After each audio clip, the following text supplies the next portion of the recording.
तो आज हमारा जो टॉपिक होगा वो इंक्रीमेंट और डिक्रीमेंट के बारे में होगा। और ये मैंने जैसा कि बताया था मोस्ट इम्पोर्टेंट टॉपिक है। और ये आपकी मोस्टली जो आप चैप्टर आगे पढ़ोगे लूप्स वाला, उसके अंदर इसका बहुत ज़्यादा इस्तेमाल होने वाला है। तो बेसिकली बेसिक से स्टार्ट किया जाता है काम, ताकि बच्चों को बेसिक सिखाए जाए और बाद में जब वो अप्लाई करने का वक्त आता है तब बच्चों को बेसिक ही पता नहीं होता। तो ये बड़ा इम्पोर्टेंट टॉपिक है, इसको आपने ध्यान से सुनना है और इसके बारे में आपको पता भी होना चाहिए, भूलना भी नहीं है भी इजी है और बार बार इस्तेमाल होने वाला भी है। तो जो टॉपिक होगा वो क्या होगा?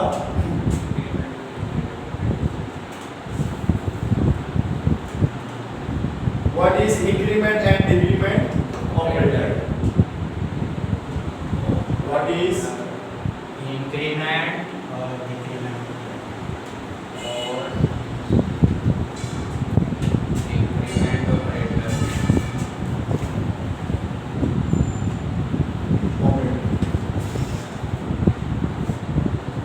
तो सबसे पहले बात करते हैं ऑपरेटर क्या होता है।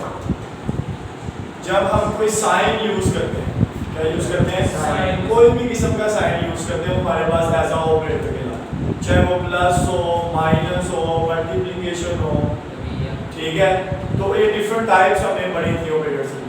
अच्छा, ये बेसिकली कोई साइन होता है जो वैल्यू को हम असाइन करवाने के लिए इस्तेमाल करते हैं अकॉर्डिंग टू रिक्वायरमेंट।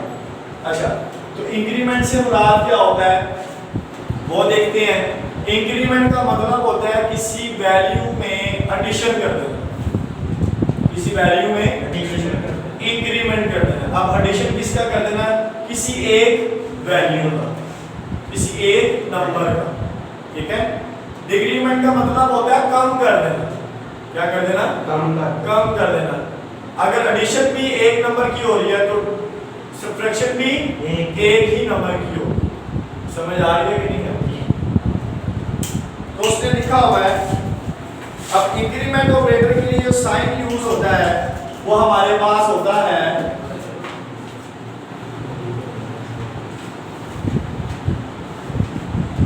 नंबर 1 में प्लस प्लस।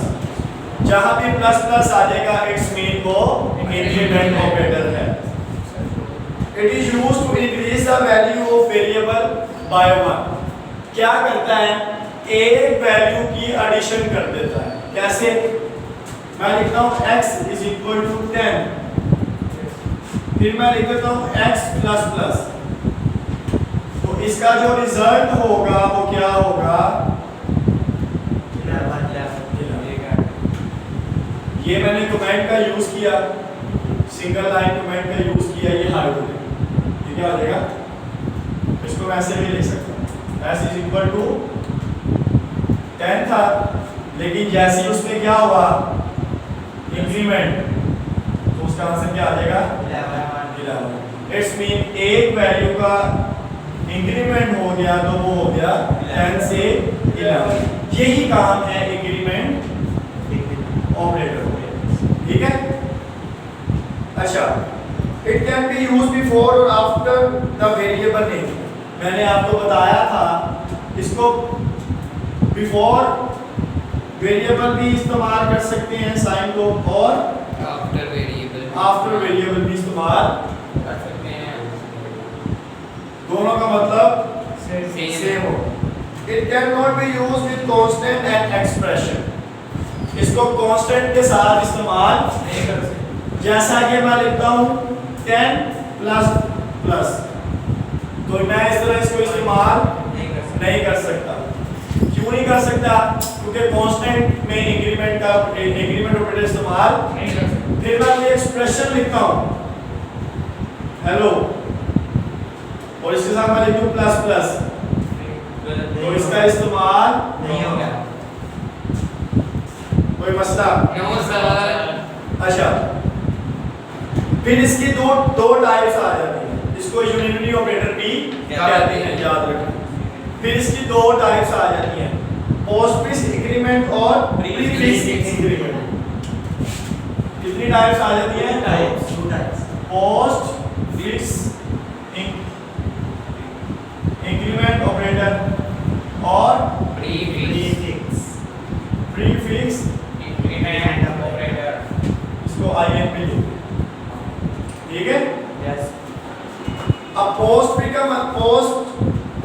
इसका मतलब क्या होता है? When plus plus follows its operands, it's called postfix increment operator. मतलब जो प्लस प्लस को फॉलो करेगा, जो प्लस प्लस को फॉलो करेगा, ये वाले को, ये क्या कहलाएगा? Post fix increment operator. ये प्री पोस्ट बाद वाला पोस्ट होता है जो आफ्टर एग्जीक्यूशन प्रिंट करवाया जाए, वो क्या होता है? Post fix increment operator. जब हम एग्जीक्यूशन कर रहे हो और एग्जीक्यूशन कब हो? बाद में, मतलब ड्यूरिंग कंपाइलेशन। फिर एक बिफोर भी होता है, उसको क्या बोलते हैं? Pre fix. अच्छा, इसकी एग्जांपल ले लेते हैं। एक पोस्ट फिक्स की जरा ध्यान से समझना ये चीज। लिखा हुआ है A इज इक्वल टू 100 और B इज इक्वल टू, उसने लिख दिया हुआ है A प्लस प्लस, फिर B इज इक्वल टू, उसने लिख दिया हुआ है A प्लस, जबकि उसने बता दिया हुआ है कमेंट्स के अंदर A जो इक्वल है वो किसके है? 101 के, ठीक है, और B इक्वल है 101 के, सॉरी 100 के। अब इसका ये कैसे? A के अंदर वैल्यू स्टोर है 100, ठीक है। जब A में इंक्रीमेंट किया तो वो क्या होगी? 1, लेकिन B को तो मैं इंक्रीमेंट नहीं करवा रहा ना, तो B में बेसिकली क्या स्टोर है? A। B इक्वल है 100, B इक्वल है, A प्लस तो A किसके इक्वल है? 100, इसलिए B इक्वल है 100। दोबारा सुन लो, A इक्वल है 100 के। एक और वेरिएबल मैंने लिया, उसमें मैंने असाइन करवा दिया A प्लस प्लस। जब A में इंक्रीमेंट किया तो ये हो गया 101, लेकिन B 100 ही रहा। क्यों? क्योंकि हम इंक्रीमेंट A में कर रहे हैं, हम इंक्रीमेंट A में कर रहे हैं। तो B इक्वल है A के नोट A प्लस प्लस के, इसलिए ये क्या हुआ? तो ये नॉन एग्जीक्यूटेबल स्टेटमेंट है, इसलिए मैंने यहाँ पे इसको कमेंट्स में लिख दिया। ये एग्जीक्यूट, तो इसको हम इस तरह में लिख सकते हैं A में A प्लस 1, किस तरह भी हम इसको लिख सकते हैं, ठीक है। A क्या था? इसको इस तरह A क्या है? उसमें 1 ऐड हुआ, इस तरह ही आया, ठीक है, 101।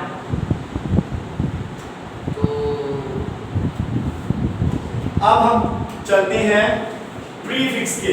अभी हमने पोस्टफिक्स पढ़ा, अब हम पढ़ेंगे प्रीफिक्स।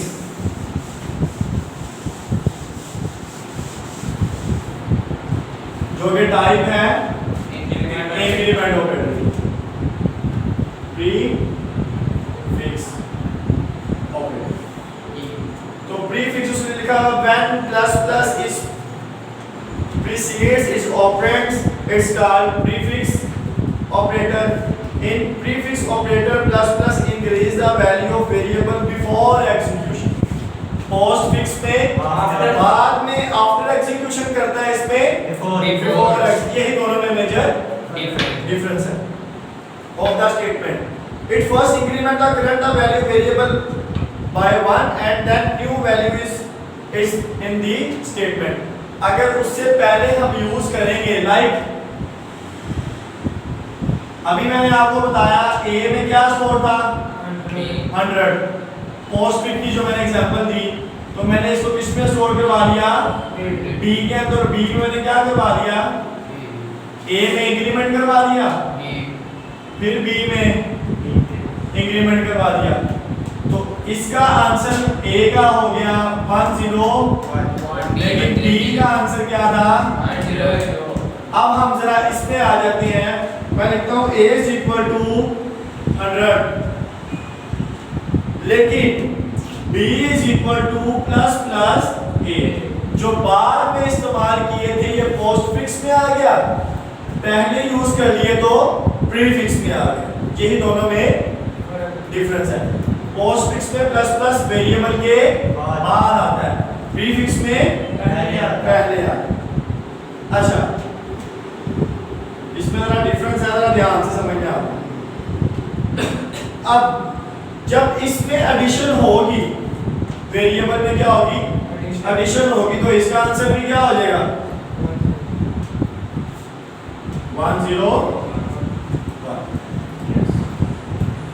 लेकिन जब हम b की वैल्यू लेंगे तो वो भी 101 हो जाएगी। अब जरा इसको ध्यान से समझना, ये हो रही थी आफ्टर एग्जीक्यूशन, ये क्या हो रही थी आफ्टर। तो जब भी आप पोस्टफिक्स इंक्रीमेंट ऑपरेटर यूज करोगे, उसमें जब आप वैल्यू ऐड करवाओगे इस तरह, तो उसका रिजल्ट आएगा ये। जब आप प्रीफिक्स ऑपरेटर यूज करोगे लाइक दिस, इसमें आप जब भी कोई वैल्यू असाइन करवाओगे तो उसमें हर वैल्यू में क्या होगा, इंक्रीमेंट होगा। ये मेजर इसके अंदर क्या है फर्क, मैंने आपको बताया था, जब मैं वीडियो बनाऊंगा तब आपको बताऊंगा इसमें मेजर डिफरेंस क्या है। जब आप ये ऑपरेटर यूज करोगे, चाहे जिसमें मर्जी वैल्यू स्टोर करवा दो, हर वैल्यू में क्या होगा, इंक्रीमेंट होगा। हर वैल्यू में इंक्रीमेंट हो, चाहे वो वैल्यू इसमें स्टोर हो, चाहे वो वैल्यू। लेकिन पोस्टफिक्स में आफ्टर एग्जीक्यूशन वाले ऑपरेटर के अंदर सिर्फ उस वैल्यू में एडिशन होगा जिस वैल्यू में हम क्या यूज करेंगे, सच। अब इसमें हमने b में वैल्यू तो a ही स्टोर करवाई है, b में क्यों इंक्रीमेंट हो रहा है, क्योंकि ये बिफोर एग्जीक्यूशन इस्तेमाल किया। यहां तक ये मसला। तो नेक्स्ट हम देखते हैं डिक्रीमेंट ऑपरेटर। अब डिक्रीमेंट ऑपरेटर भी मेजर यही डिसीजन है, सॉरी मेजर यही फर्क है कि जहां जहां प्लस आ रहा है वहां माइनस आ जाएगा। जहां 101 आ रहा था 99 हो जाएगा, और यहाँ पर 100 ही रहेगा। फिर इसमें डिक्रीमेंट आ जाएगा, बाकी सारा वही का वही रहेगा। ये डिक्रीमेंट हो गया, वैल्यू का कम हो जाएगा। फिर इसी तरह इसमें क्या आ जाएगा, यहाँ क्या आ जाएगा 99, यहाँ भी 99 b के पास, ठीक है। यहाँ क्या आ जाएगा 99, ये प्रीफिक्स ऑपरेटर है, वैल्यूज को डिक्रीमेंट कर देता है। और डिक्रीमेंट को इसको मैसेज लिख सकता हूँ, कोई मसला। तो ये था हमारा बहुत ज्यादा इंपॉर्टेंट टॉपिक इस चैप्टर का, ठीक है, बहुत ज्यादा इस्तेमाल होने वाला है, इसको आपने ध्यान से समझना है। अगर ना समझ आए घर जाके वीडियो देखें।